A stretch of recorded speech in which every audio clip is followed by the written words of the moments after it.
Are you aware of the perception of many about how the power and the discretion at ICE is being used to enforce the laws? And do you see any parallels? I do not see any parallels between I'm talking about perception. officers and agents. I'm talking about perception. I do not see a parallel between what is constitutionally mandated as it relates to enforcing the law. Are you aware that there's a perception? I see no. Are you aware that there's a that perception? puts ICE in the same category as the KKK? So that started as a conversation about a tweet that he had sent out 3 years ago and then wound up comparing ICE to the KKK. Which he said he made a mistake, Steve. He said that I should have put it on my private account. Absolutely. Let's get Diamond and Silk, social media stars, big President Trump supporters joining us from Diamond and Silk headquarters somewhere in the world. Ladies, what do you make of the comparison that Senator Harris made yesterday? You know, Kamala should be ashamed of herself. The blatant disrespect for our enforcement of immigration. You know, if Kamala want to talk about the KKK, she need to talk about her party who created the KKK to intimidate, manipulate in order to dominate. And the same thing is happening today. Yeah. By asking him those type of questions, putting him on the edge of his seat, it's a form of manipulation is what it is. When we look at what's happening in Florida, it's a form of manipulation. It's all to dominate, and that's what they're trying to do. Exactly. Shame on Kamala Harris. She needs to understand if she run for president, we will not be voting for her. No, she won't win. Well, Nancy Pelosi says that Al Sharpton has saved America. She had this message for him at the National Action Network's conference. Listen to this.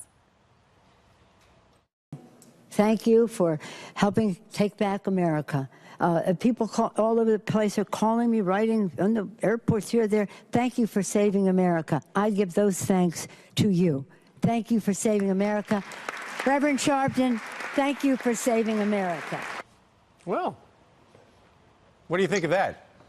Al Sharpton hasn't saved America. No, what he has done or tried to do is divide America, hoodwink black people, and exploit the pain of black people is what he's done. That's what he's been doing, okay? He hasn't done anything. If he was really behind America and wanted America to prosper, why wasn't he behind the tax cuts? Why isn't he happy about the lowest unemployment, especially among African Americans? But he hasn't done anything for America but race baited is all he's done. He hasn't done anything for America. And the only time you see Al Sharpton is whenever a white person has killed a black person. But when it's the black person have killed another black person, Al Sharpton go hide his head like a turtle. You don't see him no more. You surely don't. President Obama looked at him as a confidant. Well, see, shame on President Obama. Yeah. And President Obama is not a saint. I know that Michelle Obama is running around taught her book, but you know what really bothers me? The fact that they can disrespect a sitting president, disrespect the Oval Office. It's so disrespectful. They haven't done anything for America. That's why America chose President Donald Trump. That's right. And if you also look at President Obama, we've been running around here talking about justice reform, prison reform. We had a biracial president. His black side did nothing for black people when it came down to the prison reform. It was Donald J. Trump that put it on the table and said, bring it to me, I'll sign this into law. Obama did absolutely nothing for it. It was a great moment. Let's see if it passes the Senate. Criminal justice reform, we've been talking about it for 20 years. It might have gotten done this week. Ladies, a moment ago you mentioned what's going on down in Florida. What do you make of the fact that the races for governor and the U.S. Senate have been so close down there?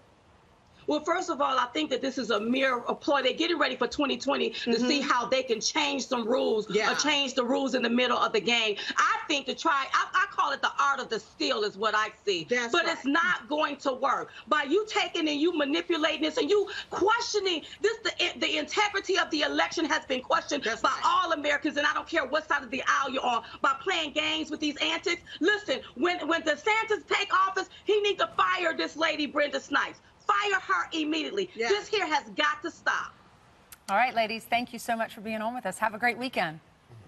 Thank you for having us.